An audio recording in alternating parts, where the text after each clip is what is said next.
Libur Natal dan Tahun Baru ini diperkirakan ramai karena bertepatan dengan libur sekolah.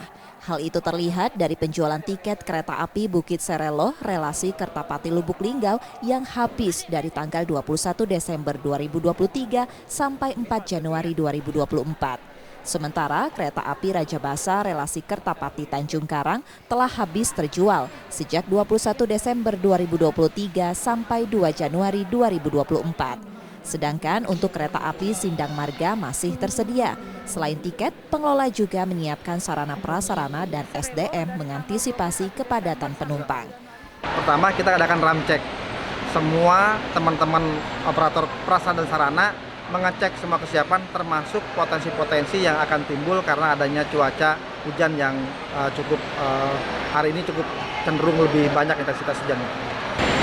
Yang sudah 100% itu KA Selero tanggal 21 sampai 25. Tentu ini dinamis ya, artinya bahwa kalau memang pada hari tertentu kita perlu penambahan dengan memaksimalkan panjang kereta apinya, kita akan tambah. Kereta api Indonesia di Freight 3 rencananya akan mengoperasikan 2 kereta ekonomi, yakni kereta api Bukit Serelo relasi Kertapati Lubuk Linggau dan kereta api Raja Basa relasi Kertapati Tanjung Karang. Selain 1 kereta komersial, yakni kereta api Sindang Marga relasi Kertapati Lubuk Linggau.